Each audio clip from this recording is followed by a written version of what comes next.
கேட்கவிருப்பது மயிலை காளை. எழுதியவர் அமரர் கல்கி. ஒலி வடிவில் வழங்குபவர் தீபிகா அருண். கிருஷ்ண கோனான் 20 வயது காளை பிராயத்தை அடைந்திருந்தான்.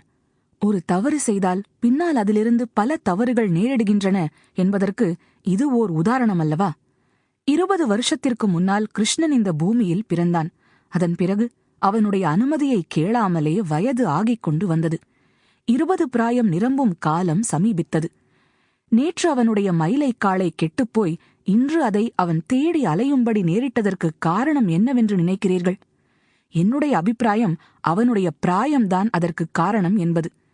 ஒருவேளை நீங்கள் வித்தியாசமாய் நினைக்கக்கூடும். அவன் மாட்டை கவனிக்க வேண்டிய நேரத்தில் பூங்கொடியை பற்றி நினைத்துக் கொண்டிருந்ததுதான் அதற்கு காரணம் என்று சொல்லக்கூடும். உண்மைதான். ஆனால் அதற்கு காரணம் அவனுடைய பிராயம்தான் என்று நான் கருதுகிறேன். மாசி மாதம், அறுவடை, போரடி எல்லாம் ஆகிவிட்டது. இந்நாட்களில் கிருஷ்ணன் மத்தியானம் சாப்பிட்ட பிறகு மாடுகளை ஓட்டிக்கொண்டு அவற்றை மேய விடுவதற்காக போவது வழக்கம். சாதாரணமாய் அறுவடையான வயல்களிலே மாடுகள் மேயும்.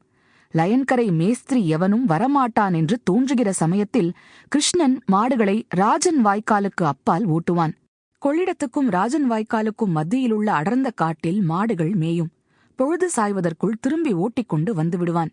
நன்றாக இருட்டுவதற்கு முன் வீட்டுக்கு வராவிட்டால் அவனுடைய தாயார் ரொம்பவும் கவலைப்படுவாள். நேற்று வழக்கம் போல் அவன் மாடுகளை வயல்களில் மேயவிட்டு ராஜன் வாய்க்காலின் கரையில் உட்கார்ந்திருந்தான். பூங்கொடியின் மேல் ஞாபகம் போயிற்று. அவளை பார்த்தே 1 மாதம் இருக்கும். நெருங்கிப் பேசி எத்தனையோ நாளாகி விட்டது. இப்போதெல்லாம் அவள் வெளியிலேயே வருவதில்லை.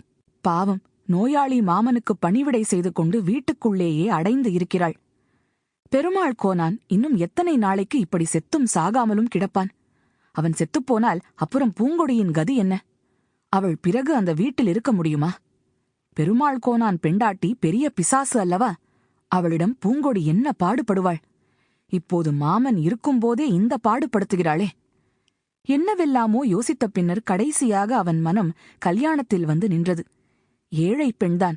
மாமன் செத்துவிட்டால் நாதியற்றவளாகி விடுவாள். இக்காரணத்தினால் தன் தாயார் ஒருவேளை தடை சொன்னாலும் சொல்லலாம்.